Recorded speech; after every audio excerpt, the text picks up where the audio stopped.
ল্যাপটপের স্ক্রিন দেখতে পাচ্ছ? জি স্যার। গত ক্লাসে আমরা ফার্স্ট অর্ডার সিস্টেম পড়ছিলাম, আজকে সেকেন্ড অর্ডার সিস্টেম দেখব। তো সিস্টেমের অর্ডার আমরা বলছিলাম হচ্ছে ট্রান্সফার ফাংশনের ডিনোমিনেটরের অর্ডারটাই হচ্ছে সিস্টেমের অর্ডার। তো আমরা যদি একটা সেকেন্ড অর্ডার সিস্টেমের জেনারেলাইজড ফর্ম দেখি তাহলে এটা হবে মোটামুটি এরকম, B by A square plus A S plus B. এটা হচ্ছে একটা আমরা জেনারেল সেকেন্ড অর্ডার সিস্টেম চিন্তা করতেছি। সো বলছিলাম এই বি বাই বি, এই যে রেশিওটা, এই রেশিওটা মিন করে তার ফাইনাল ভ্যালুটা কত হবে। সো এই জায়গায় যেহেতু এই রেশিও হচ্ছে 1, সো এই সিস্টেমের জন্য ফাইনাল ভ্যালু হবে 1। তো এখন সেকেন্ড অর্ডার সিস্টেমের যেহেতু দুইটা পোল আছে, সো পোলের লোকেশনের উপর ডিপেন্ড করে 4 রকমের ক্যারেক্টারিস্টিক্স থাকতে পারে। আমরা ওয়ান বাই ওয়ান এগুলা দেখবো। তো ফার্স্ট কেস যেটা হইতে পারে, আমরা যদি ডি বের করি এই জায়গা থেকে এই পলিনোমিয়ালের জন্য, তাহলে ডি সমান আমরা জানি root over B square minus 4ac। So এই জায়গায় যদি আমরা একটা পলিনোমিয়াল চিন্তা করি এরকম যে 9 by square plus 9s plus 9। So এইটার জন্য যদি আমরা ডি বের করি তাহলে ডি আসে পজিটিভ। স্যার হ্যাঁ বলো। স্যার এখানে এস স্কোয়ারের যে কোএফিসিয়েন্ট আছে এটা কি সবসময় 1 থাকবে নাকি আমাদেরকে 1 বানায় নিতে হবে? 1 বানায় নিতে হবে। জেনারেলাইজড ফরম্যাটের সাথে আমরা যদি কম্পেয়ার করতে চাই তাহলে সবসময় 1 বানায় নিতে হবে। স্যার তাইলে ওই পাশে মানে তাহলে তো আমাদেরকে কিছু একটা দিয়ে ভাগ করতে হবে মানে যেটা থাকবে। তো স্যার হ্যাঁ, ওইটা পরে কোথায় যাবে? কোথায় যাবে মানে ওইটা দিয়ে উপরে নিচে দুই জায়গাতেই ভাগ করে দিবা, সমস্যা নাই তো। ও ওটা তো আচ্ছা জাস্ট স্যার, কোএফিশিয়েন্ট। বুঝতে পারছি।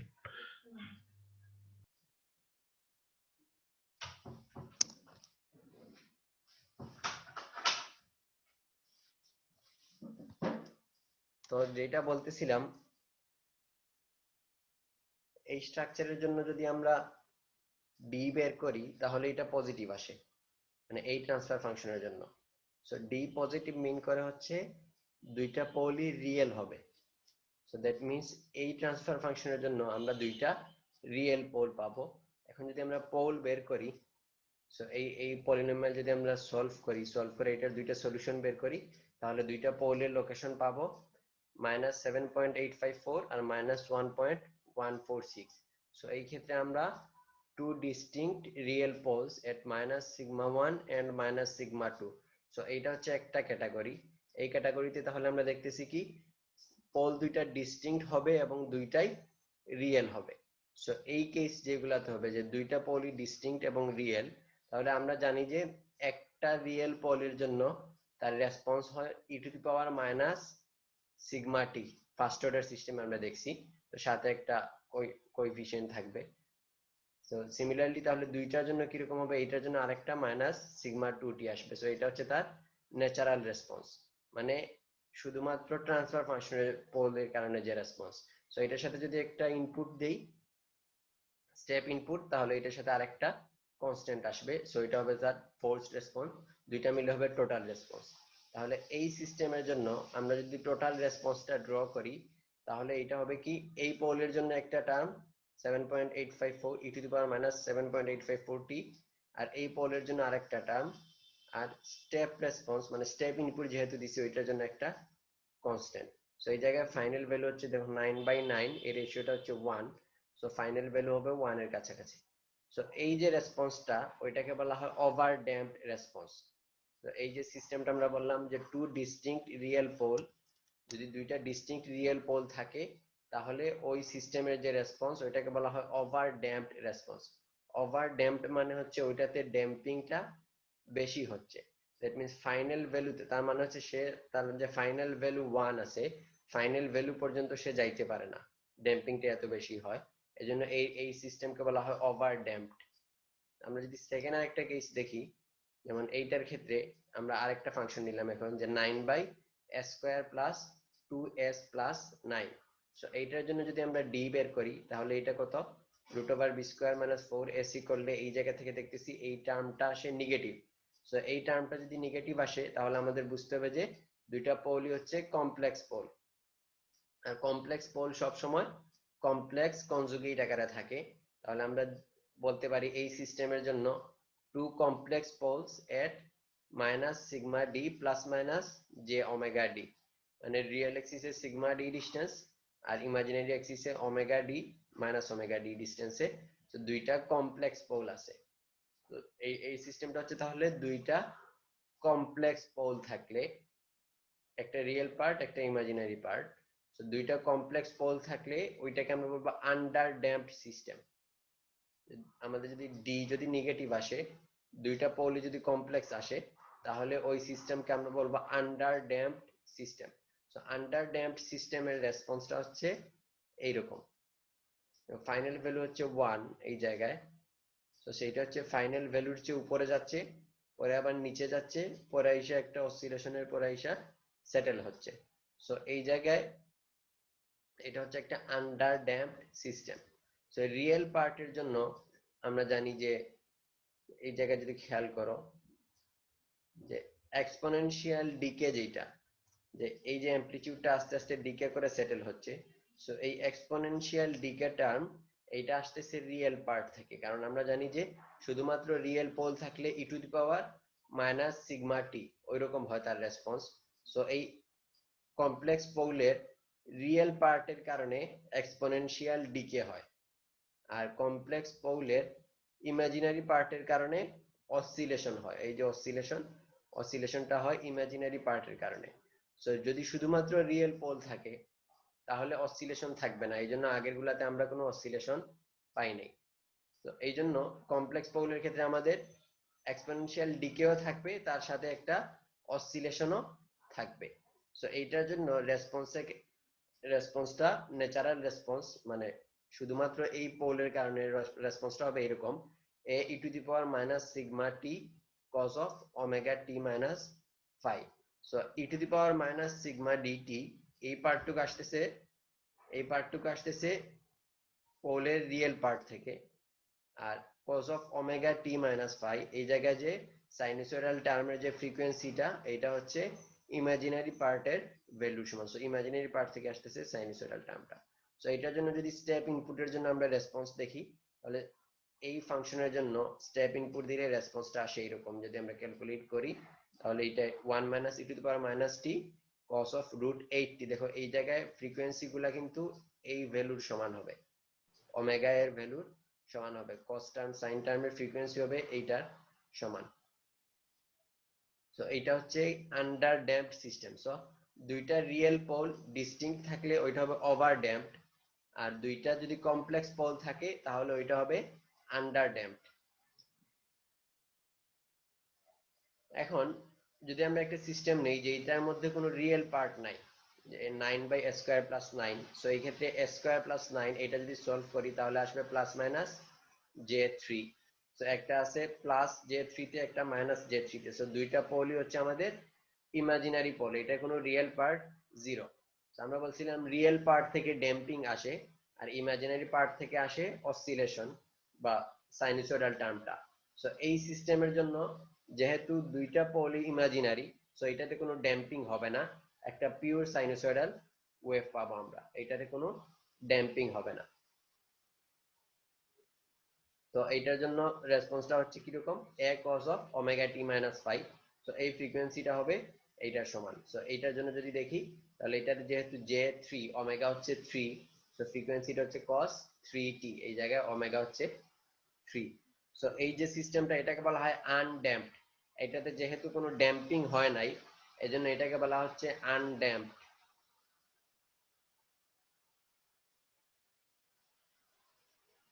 এখন যদি আমরা আরেকটা সিস্টেম দেখি যে রিয়েল পোল দুইটা, যেমন এই জায়গায় যেটা আছে 9/a² + 6s + 9, সো এই পলিনোমিয়ালের জন্য রিয়েল পোল দুইটা হচ্ছে একই প্লেসে থাকে, মানে দুইটাতেই s = -3। সো এই জায়গায় two real poles at same location, দুইটা রিয়েল পোল যদি সেম লোকেশনে থাকে -σ1, তাহলে ওই সিস্টেমকে আমরা বলি ক্রিটিক্যালি ড্যাম্পড সিস্টেম। তো দুইটা রিয়েল পোল সেম পজিশনে থাকলে ওইটাকে আমরা বলি ক্রিটিক্যালি ড্যাম্পড সিস্টেম।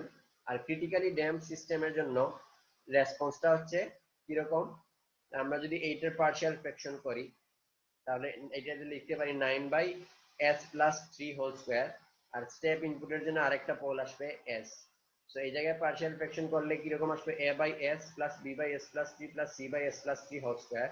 সো এইটা থেকে যদি আমরা টাইম ডোমেইনে যাই তাহলে এটার জন্য আসবে a, আর এটার জন্য আসবে b e⁻³ আর এই জায়গায় যেহেতু একটা স্কয়ার টার্ম আসে সো এইটার জন্য আসবে c t e⁻³ সো এই t টা আসতেছে এই জায়গায় স্কয়ার থাকার কারণে, যখন এটাকে ডিফারেন্সিয়েশন করতেছি তখন এই t টা আসতেছে। সো এইটার জেনারেল ফরম্যাট ন্যাচারাল রেসপন্সটা কি রকম হবে k1 e⁻⁻⁴t প্লাস k2t, এই t টার্মটা কিন্তু খেয়াল রাখবা, e⁻⁻⁴t দুইটাই হচ্ছে σ1 কারণ এটা একই লোকেশনে আছে। সো এই যে সিস্টেমটা এটাকে বলা হয় ক্রিটিক্যালি ড্যাম্পড সিস্টেম।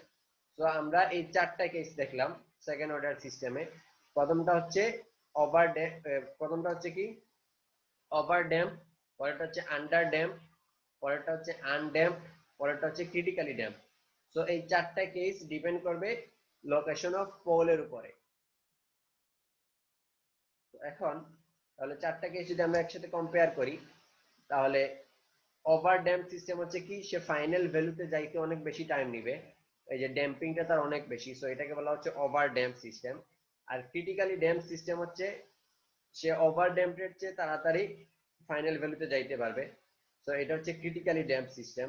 আর আন্ডার ড্যাম্প সিস্টেম বলছিলাম আমরা যেটাতে ফাইনাল ভ্যালুর চেয়ে একটা অসিলেশন বেশি হবে, তো পিকটা পরে আস্তে আস্তে ডিকে করে সেটেল হবে।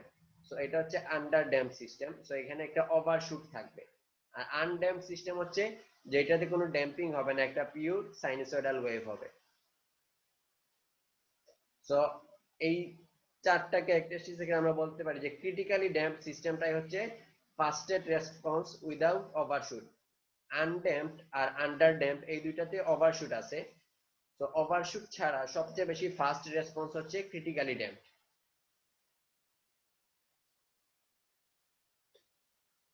এখন আমরা সেকেন্ড অর্ডার সিস্টেমের ক্যারেক্টারিস্টিক্স দেখব। ফার্স্ট অর্ডার সিস্টেমের ক্যারেক্টারিস্টিক্সে আমরা দুইটা টার্ম শিখছিলাম, একটা ছিল টাইম কনস্ট্যান্ট আর একটা ছিল এক্সপোনেনশিয়াল ফ্রিকোয়েন্সি বা ইনিশিয়াল স্লোপ। সো এই জায়গা থেকে আমরা সেটলিং টাইম, রাইজ টাইম এগুলো বের করছিলাম। তো সিমিলারলি সেকেন্ড অর্ডার সিস্টেমের জন্য আমরা কয়েকটা ক্যারেক্টারিস্টিক্স টার্ম ডিফাইন করতে পারি। মানে প্রথম যেটা সেইটা হচ্ছে ন্যাচারাল ফ্রিকোয়েন্সি।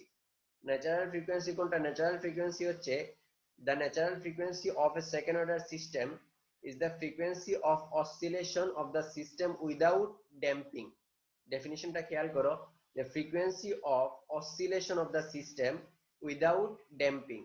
তো frequency of oscillation, oscillationটা হচ্ছে আমরা জানি ইমাজিনারি পার্টের কারণে হয়, আর ড্যাম্পিংটা হয় রিয়েল পার্টের কারণে। সেই জায়গায় বলছে উইদাউট ড্যাম্পিং, ড্যাম্পিং ছাড়া যদি একটা সিস্টেমের অসিলেশনের ফ্রিকোয়েন্সি আমরা বের করি তাহলে যে ফ্রিকোয়েন্সি পাবো এটাকে বলা হয় ন্যাচারাল ফ্রিকোয়েন্সি। সো যে কোনো সিস্টেমের ন্যাচারাল ফ্রিকোয়েন্সি বের করার জন্য আমরা কি করব, ওইটাকে আগে উইদাউট ড্যাম্পিং ক্যালকুলেট করতে হবে। সো রিয়েল পার্টটাকে আমরা জিরো করে দিব। আমরা যদি সিস্টেমের রিয়েল পার্টটাকে জিরো করে সলভ করি তাহলে যে ফ্রিকোয়েন্সি পাবো ওইটাই হবে তার ন্যাচারাল ফ্রিকোয়েন্সি। যেমন এই জায়গায় a² + as+b, এটা যদি সলভ করি, তো এটা সলভ করার জন্য ন্যাচারাল ফ্রিকোয়েন্সি বের করার জন্য আমরা কি করলাম, a = 0 ধরে নিলাম, কারণ আমরা কোনো রিয়েল পোল রিয়েল পার্ট চাচ্ছি না। সো a = যদি 0 ধরে নিই তাহলে পাবো a² + b। সো এইটাকে যদি সলভ করি তাহলে সলিউশন আসবে কি +-j√b। সো এই জায়গায় দুইটা পোল, একটা হচ্ছে j√b তে আর একটা হচ্ছে -j√b। সো এই ক্ষেত্রে এই জায়গায় যেটা পাই আমরা বলছিলাম যে ওমেগা, এইটাই হচ্ছে তার ফ্রিকোয়েন্সি মিন করে। তো ন্যাচারাল ফ্রিকোয়েন্সি হবে ওমেগা n, এটা ইকুয়ালস টু হবে √b রেডিয়ান পার সেকেন্ড। তো এখান থেকে আমরা বলতে পারি b = ওমেগা n²। তাহলে যে কোনো ট্রান্সফার ফাংশনের জন্য ন্যাচারাল ফ্রিকোয়েন্সি হবে তাহলে √b। এই জায়গায় যে টার্মটা আছে এটা রুট ওভার করলেই আমরা ন্যাচারাল ফ্রিকোয়েন্সিটা পাবো। আরেকটা টার্ম হচ্ছে damping ratio. Damping ratio quantitatively describes the damped oscillation of a system regardless of the time scale. Damping ratio কি মিন করতেছে? ড্যাম্পড অসিলেশন, অসিলেশনের ড্যাম্পিং এর পরিমাণটা মিন করতেছে ড্যাম্পিং রেশিও। সো এই জায়গায় আমাদের রিয়েল পার্ট ইমাজিনারি পার্ট দুইটাই থাকবে। তাহলে ড্যাম্পিং রেশিও আমরা যদি দেখি, এটা হচ্ছে exponential decay frequency divided by natural frequency in radian per second. Natural frequency আমরা একটু আগে বের করে আসছি ওমেগা এন, আর এক্সপোনেনশিয়াল ডিকে ফ্রিকোয়েন্সি এটা যেহেতু ড্যাম্পিং মিন করতেছে ডিকেইং, সো এই জিনিসটা হচ্ছে রিয়েল পার্টের উপর ডিপেন্ড করে। সো রিয়েল পার্ট হচ্ছে mod of sigma divided by natural frequency omega n. এইটা করলে আমরা ড্যাম্পিং রেশিওটা পাবো। এখন সিগমা এর ভ্যালু আমরা কিভাবে বের করব? S square plus A S plus B এটা ইকুয়ালস টু 0। সো এই জায়গা থেকে যদি আমরা একটা স্যাম্পল দেখি যে s square plus 2s plus 9 equals to 0, so এইটার জন্য সলিউশন হচ্ছে দুইটা solution -1 plus minus j root over 8। তাহলে এই জায়গায় a হচ্ছে 2 আর রিয়েল পার্টটা হচ্ছে a/2। খেয়াল করো, a হচ্ছে এই জায়গায় 2 আর রিয়েল পার্ট হচ্ছে এই a এর হাফ অফ a, এটা হচ্ছে পোলের রিয়েল পার্ট। সো এরকম করে যে কোনো পোলের জন্য রিয়েল পার্ট সিগমা যেটা এটা হবে হাফ অফ a এর সমান। সো এই জায়গায় আমরা সিগমা এর জায়গায় a/2 বসাইতে পারি। তাহলে এই জায়গা থেকে পাইলাম a equals to 2 zeta omega n। তো জিটা হচ্ছে ড্যাম্পিং রেশিও, তাহলে zeta equals to real part by imaginary part, এটা থেকে আমরা পাই a/2 by omega n। So এই জায়গা থেকে a equals to 2 zeta omega n।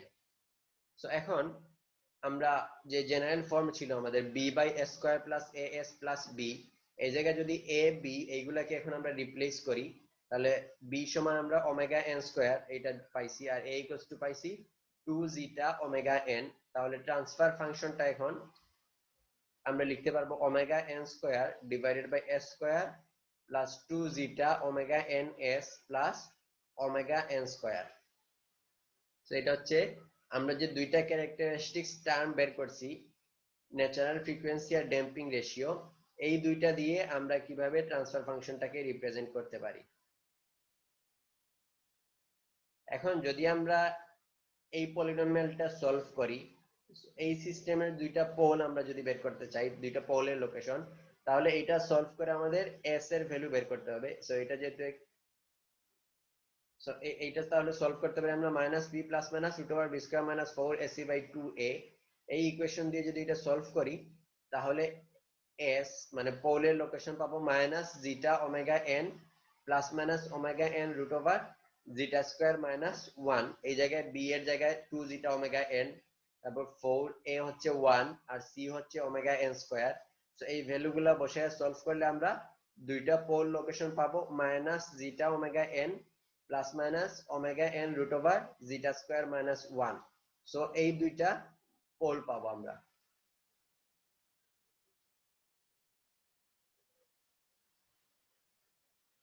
এখন এই দুইটা পোলের লোকেশনের ডিপেন্ড করে আমরা চারটা ভাগে ভাগ করছিলাম সেকেন্ড অর্ডার সিস্টেমকে।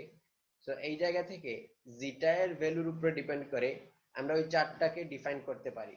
যেমন ফার্স্ট কেস যেটা, এটাতে যদি আমরা জিটা ইকুয়ালস টু, যেমন এই ইকুয়েশনটাতে জিটা ইকুয়ালস টু যদি আমরা, এটা হচ্ছে জিটা ইকুয়ালস টু যদি 0 ধরি, তাহলে জিটা ইকুয়ালস টু 0 হলে রিয়েল পার্টটা 0 হয়ে যাবে, আর এই জায়গার মধ্যে root over -1, so root over -1 হচ্ছে কমপ্লেক্স জে আসবে।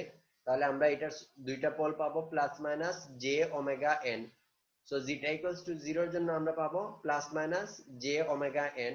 যেহেতু দুইটা পোলই ইমাজিনারি, তাহলে এই সিস্টেমটা হবে undamped system. So zeta equals to 0 হইলে সিস্টেমটা হবে আনড্যাম্পড সিস্টেম। আবার জিটা যদি 1 এইটা হয়, তাহলে একটা রিয়েল পার্ট থাকবে যেহেতু 0 এর চেয়ে বেশি, আর এটা যেহেতু 1 এর চেয়ে কম, সো এই টার্মটা নেগেটিভ আসবে। সো এই জায়গায় একটা কমপ্লেক্স পার্ট অ্যারাইজ করবে। সো দুইটা পোলই হবে কমপ্লেক্স পোল। তাহলে 0 থেকে 1 এর মধ্যে যদি জিটা এর ভ্যালু থাকে, তাহলে ওই সিস্টেমটা হবে আন্ডার ড্যাম্পড সিস্টেম, কারণ দুইটা কমপ্লেক্স পোল পাবো আমরা। আবার জিটা ইকুয়ালস টু যদি 1 হয়, তাহলে এই টার্মটা 0 হয়ে যাবে, তো কোনো ইমাজিনারি পার্ট থাকবে না।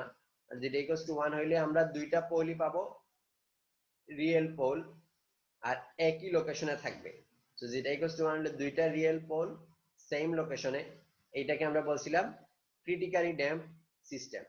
আর যেটা গ্রেটার দেন 1 হইলে, যেটা যদি গ্রেটার দেন 1 হয়, তাহলে গ্রেটার দেন 1 হইলে এই টার্মটা পজিটিভ আসবে। তো দুইটাই রিয়েল রিয়েল পার্ট হবে। একটা দুইটা ডিস্টিংক্ট রিয়েল পোল পাবো আমরা, একটা হবে প্লাস অফ এটা, একটা হবে মাইনাস অফ এটা। তো দুইটা ডিস্টিংক্ট রিয়েল পোল হইলে ওই সিস্টেমকে আমরা বলছিলাম ওভার ড্যাম্পড সিস্টেম। তো এইভাবে যেটা এর উপর ডিপেন্ড করে আমরা চারটা কেসে এইটাকে দেখাইতে পারি কোনটাতে কখন কোনটা হয়। এইখানে একটা যেটা এর একটা দেখানো হয় নাই, সেটা হচ্ছে যেটা যদি লেস দেন 0 হয়। যেটা লেস দেন 0 হইলে কি হবে, এটা কেন দেখানো হয় নাই? আনস্টেবল হবে না, হুম, আনস্টেবল হয়ে যাবে সিস্টেমটা এই জন্য। হ্যাঁ, যেটা লেস দেন 0 হইলে সিস্টেমটা আনস্টেবল হয়ে যাবে। কেন আনস্টেবল হবে সেটা হচ্ছে, যেটা যদি 0 এর চেয়ে ছোট লেস দেন 0 হয়, তাহলে এই পোলের লোকেশনটা আর লেফট হাফে থাকবে না, এস প্লেনের রাইট হাফে চলে আসবে। আর পোল যখন রাইট হাফে চলে আসে, তখন সিস্টেমটা আনস্টেবল হয়ে যায়। এই জন্য আমরা এটা যেটা লেস দেন 0 এটা আর দেখাই নাই। তো আনড্যাম্পড সিস্টেম যেটাও, এটাকে অনেক সময় মার্জিনালি স্টেবল সিস্টেমও বলা হয়। কারণ এই সিস্টেমটা স্টেবলও হচ্ছে না, আনস্টেবলও হচ্ছে না, এই জন্য এটাকে বলা হয় মার্জিনাল স্টেবল সিস্টেম। তাহলে সেকেন্ড অর্ডার সিস্টেমের জন্য আমরা যদি ডিফাইন করি, তাহলে রাইস টাইম হচ্ছে আগে যেভাবে আমরা ডিফাইন করছিলাম যে 10% থেকে 90% এ যাইতে যেই টাইমটা লাগে ওইটা হচ্ছে rise time. So the time required for the waveform to go from point 1 of the final value to point 9 of the final value, এটা হচ্ছে রাইস টাইম tr। আর peak time tp, peak time হচ্ছে এটাতে যদি দেখি আমরা এইটার জন্য পিক টাইম পাবো, এইটার জন্য পাইতে পারি। তো পিক টাইম হচ্ছে শুধুমাত্র আন্ডার ড্যাম্প সিস্টেমের জন্য, এই দুইটার জন্য কোনো পিক টাইম ডিফাইন করা যাবে না। তাহলে আন্ডার ড্যাম্প সিস্টেমের জন্য পিক টাইম হবে কি, the time required to reach the first or maximum peak. প্রথম বা ম্যাক্সিমাম পিক যেটা আছে ওইটাতে পৌঁছাইতে যে সময়, ওইটাই হচ্ছে পিক টাইম। পার্সেন্ট ওভারশুট হচ্ছে যে ফাইনাল ভ্যালুর চেয়ে কতটুকু উপরে আছে। এটা যদি ফাইনাল ভ্যালু হয়, তাহলে ফাইনাল ভ্যালুর চেয়ে ম্যাক্সিমাম ভ্যালুটা কতটুকু বেশি আছে, ওইটাকে বলা হয় percent overshoot. The amount that the wave form overshoots the steady state or final value at the peak time expressed as a percentage of the steady state value। মানে ফাইনাল ভ্যালুর চেয়ে কতটুকু বেশি আছে ম্যাক্সিমাম ভ্যালুটা পিক টাইমে, ওইটা হচ্ছে পার্সেন্ট ওভারশুট। আর সেটলিং টাইম আমরা বলছিলাম যে the time required for the transients damped oscillation to reach and stay within 2% of the steady state value. যে টাইমের পরে এটা স্টেডি স্টেট ভ্যালুর 2% এর মধ্যে থাকবে, ওইটাকে আমরা বলছিলাম সেটলিং টাইম।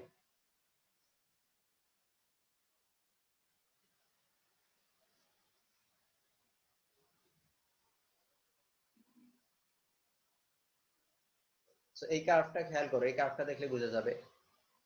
রাইস টাইম হচ্ছে কি, এটা হচ্ছে একটা under damp system response curve.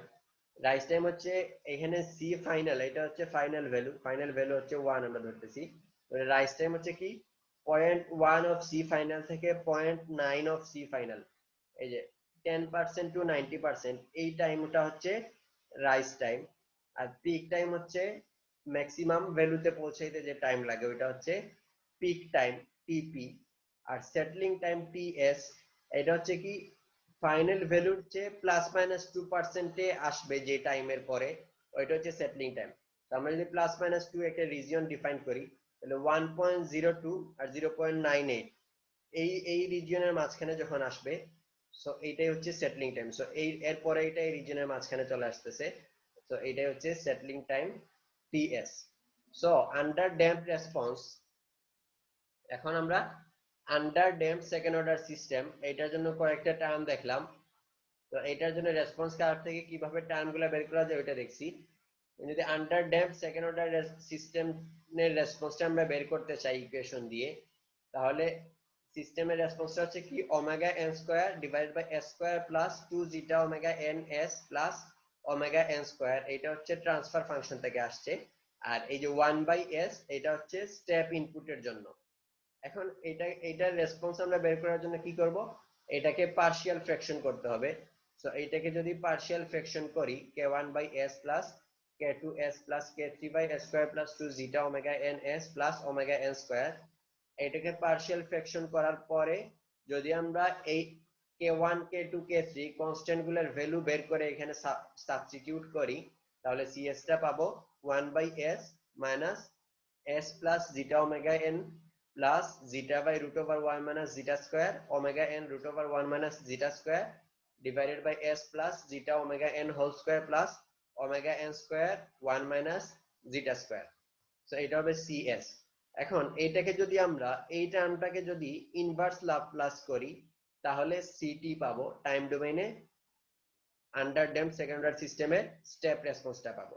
তাহলে স্টেপ রেসপন্সটা আসবে কি রকম, 1/s এর জন্য 1 আসবে minus e to the power minus zeta omega n t cos of omega n root over 1 minus zeta square t plus zeta by root over 1 minus zeta square sin of omega n root over 1 minus zeta square t। So এইটা হবে তার step response. So এইটাকে যদি আমরা এখন cos a cos b plus sin a sin b, মানে এই term দুইটাকে যদি আমরা এখন ট্যানজেন্টে নিয়ে এটাকে একসাথে করে ফেলি, তাহলে পাবো 1 minus 1 by root over 1 minus zeta square e to the power minus zeta omega n t. আর এই টোটাল টার্মের জন্য আসবে cos of a minus b, যেই জায়গায় ফাইটা হচ্ছে tan inverse zeta by root over 1 minus zeta square. So এইটা হচ্ছে তার স্টেপ রেসপন্স।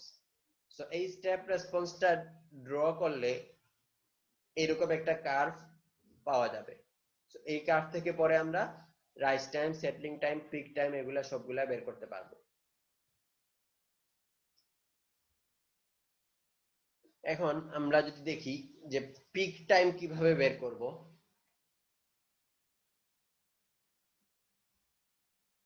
পিক টাইম হচ্ছে কি, এই কার্ভে খেয়াল করো, পিক টাইম হচ্ছে এই রেসপন্স কার্ভটা ম্যাক্সিমাম ভ্যালুতে যেই টাইমের পরে পৌঁছায় এটা হচ্ছে পিক টাইম।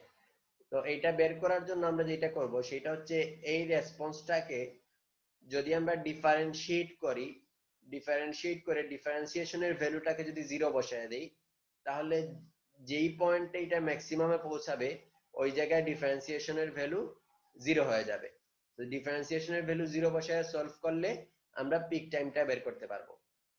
তো এই জন্য Laplace of c dot t, এই সি ডট দিয়ে আমরা বুঝাচ্ছি যে ডিফারেন্সিয়েটেড হচ্ছে, তাহলে এইটা হবে s c s. C s সমান এখানে আমরা 1/s পাইছিলাম, সো এই s টা এই জায়গায় নিয়ে নিলাম, এস সি এস এটা হচ্ছে ডিফারেন্সিয়েটেড টার্ম। এইটা থেকে পাবো omega n square divide by s square plus 2 zeta omega n s plus omega n square. এখন এইটাকে যদি আমরা নিচের পোরশনটুকু ডিনোমিনেটরকে স্কয়ার টার্মে ভাগ করি, তাহলে এটাকে লিখতে পারবো s plus zeta omega n whole square plus omega n square 1 minus zeta square.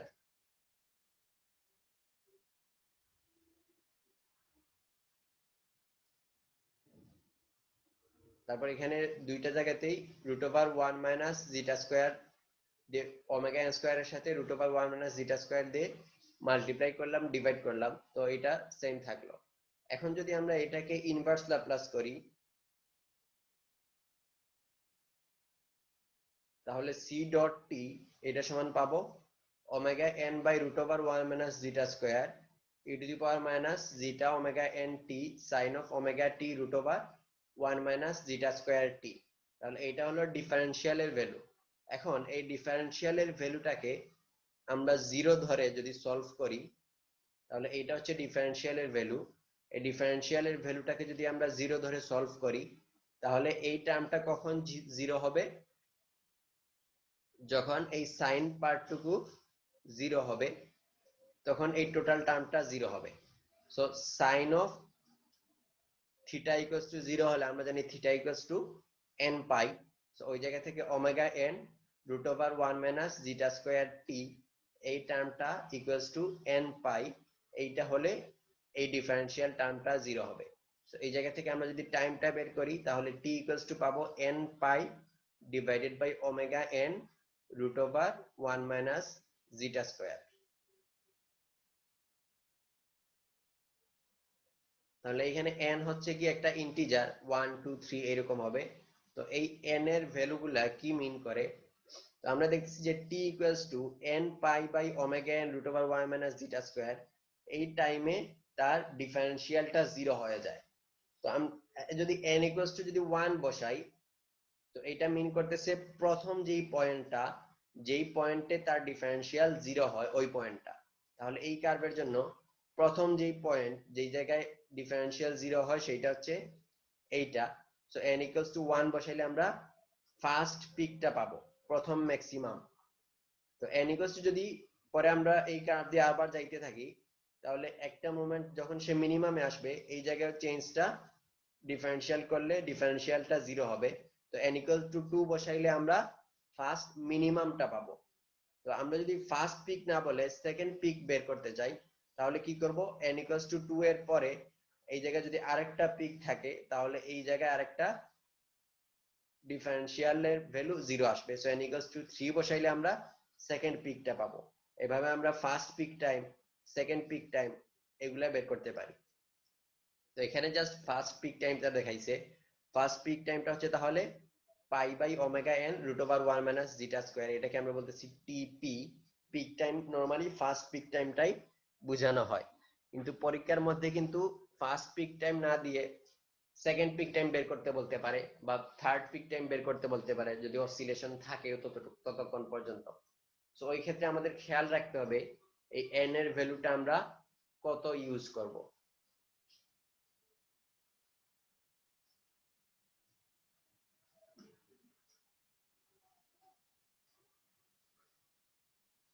তো এই ক্ষেত্রে এই যে ইকুয়েশন গুলা, এগুলো হচ্ছে ডিরাইভেশনের জন্য, কিন্তু ম্যাথ করার সময় তোমাদের এই দুইটা ইকুয়েশন কাজে লাগবে। সেই দুইটা ইকুয়েশন শিখে নেওয়া ভালো, অথবা ডিরাইভ করে আসতে হবে আর কি। তাহলে শুধু পিক টাইম যদি বলে আমরা ডিরেক্টলি এটা থেকে বের করতে পারি, কিন্তু যখন আমাদের ফার্স্ট ম্যাক্সিমা, ফার্স্ট মিনিমা বা সেকেন্ড পিক টাইম এই টার্মগুলো চলে আসবে, তখন কিন্তু আমাদের এই টার্মটা অবশ্যই খেয়াল রাখতে হবে। এই টার্ম থেকে n এর কোন ভ্যালুটা আমরা বসাবো এটা কনসিডার করে পরের টাইমটা বের করতে হবে। সো এটা গেল পিক টাইম। এখন যদি আমরা পার্সেন্ট ওভারশুট বের করতে চাই, তাহলে পার্সেন্ট ওভারশুট হচ্ছে আমরা বলছিলাম যে ফাইনাল ভ্যালুর চেয়ে ম্যাক্সিমাম ভ্যালুটা কতটুকু বেশি, ওইটা হচ্ছে পার্সেন্ট ওভারশুট। তো ম্যাক্সিমাম ভ্যালুটা আমরা পিক টাইমে t ইকুয়ালস টু যদি টিপি বসাই, যে এই ইকুয়েশন যেটা ছিল এই ইকুয়েশনে যদি আমরা t ইকুয়ালস টু টিপি বসাইয়ে সলভ করি, তাহলে এই সিটি যেটা রেসপন্স কার্ভের ম্যাক্সিমাম ভ্যালুটা পাবো সি ম্যাক্স। তাহলে সি ম্যাক্সটা হবে সি এট টিপি, এটা করলে সি ম্যাক্সিমাম ভ্যালুটা পাবো। তো এখানে এই জায়গা থেকে ম্যাক্সিমাম ভ্যালুটা তাহলে sin পাই যেহেতু 0, cos pi equals to -1, so maximum ভ্যালুটা আসতেছে 1 plus e to the power minus zeta pi divided by root over 1 minus zeta square. আর সি ফাইনাল আমরা যেহেতু স্টেপ রেসপন্স বলতেছি, so c final equals to আমরা 1 ধরে নিছি। তাহলে পার্সেন্ট ওভারশুট এইটা হবে c max minus c final divided by c final. So এই ভ্যালু থেকে যদি 1 মাইনাস করি তাহলে শুধুমাত্র এইটা থাকবে। সো পার্সেন্ট ওভারশুট হচ্ছে e to the power minus zeta pi divided by root over 1 minus zeta square into 100%। তো এইভাবে আমরা পার্সেন্ট ওভারশুট বের করতে পারি। এই ইকুয়েশন থেকে সলভ করে আমরা জিটাও বের করতে পারি। যে কোনো একটা ম্যাথে যদি পার্সেন্ট ওভারশুট দেয়া থাকে, সাপোজ 10% ওভারশুটের জন্য ড্যাম্পিং রেশিও কত হবে, তাহলে আমরা এই জায়গা থেকে জিটা এর জন্য এই ইকুয়েশনটা ইউজ করতে পারি। জিটা সমান এইটা থেকে এইটা বের করা হয়েছে minus ln of percent overshoot divided by root over pi square plus ln square of percent overshoot. Similarly আমরা যদি সেটলিং টাইম বের করতে চাই, তাহলে সেটলিং টাইম বলছিলাম যে টাইমের পরে the settling time is the time it takes for the amplitude of the decaying sinusoid to reach 0.02, কারণ সেটলিং টাইমটা হচ্ছে যে টাইমের পরে এটা ফাইনাল ভ্যালুর প্লাস মাইনাস 2% এর মধ্যে আসে। সো এই যে সাইনুসয়েডাল কার্ভটা আছে, এই সাইনুসয়েডালের অ্যামপ্লিটিউডটা যখন 0.02 এর মধ্যে চলে আসবে তখন আমরা বলতে পারবো এইটা সেটেল হয়ে গেছে। তো সাইনুসয়েডালের অ্যামপ্লিটিউড এই জায়গায় যদি খেয়াল করি, এটা হচ্ছে আমাদের রেসপন্স ইকুয়েশনটা ছিল।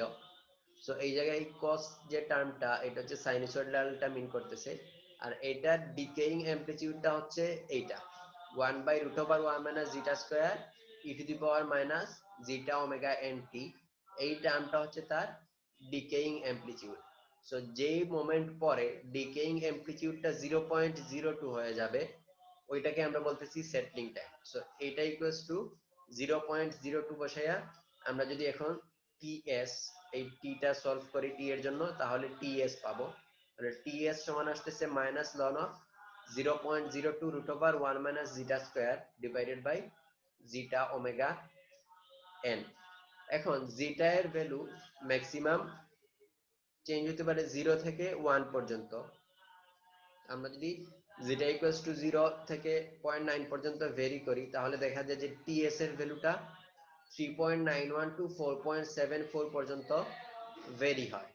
তো এইটাকে আমরা অ্যাপ্রক্সিমেটলি লিখতে পারি ts সমান যে এই ভ্যালুটা 3.91 টু 4.74 পর্যন্ত ভেরি করে। সো এই উপরের টার্মটাকে আমরা অ্যাপ্রক্সিমেশন করতে পারি 4 লিখে। সো ts সমান আসবে তাহলে 4/zeta ওমেগা n। এই ইকুয়েশন ইউজ করে আমরা সেটলিং টাইম বের করতে পারবো।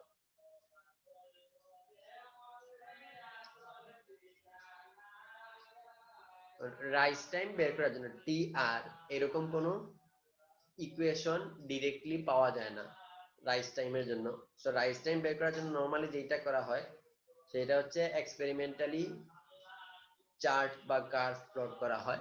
So normalize rise time versus damping ratio for second order under damp response. আমরা যদি এই দিকে এক্স অ্যাক্সিসে ড্যাম্পিং রেশিও জিটা নেই আর ওয়াই অ্যাক্সিসে rise time into natural frequency মানে টি আর ওমেগা এন, এই ফ্যাক্টরটা নেই, তাহলে একটা কার্ভ পাওয়া যায় মোটামুটি এইরকম। সো এই কার্ভ থেকে এরকম chart damping ratio versus normalised rise time এই চার্ট পাওয়া যায়।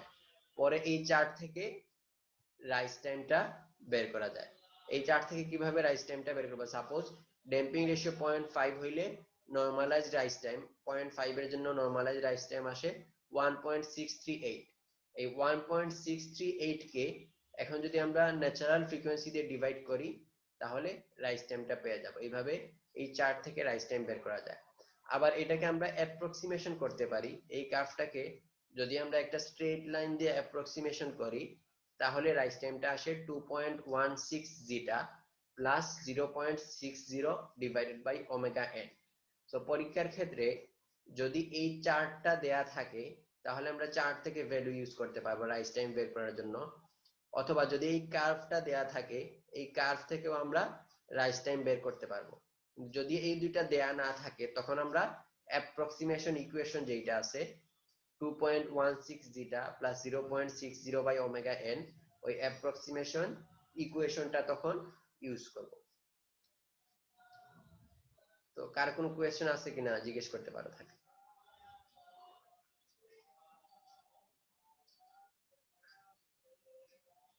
বুঝতে পারছো?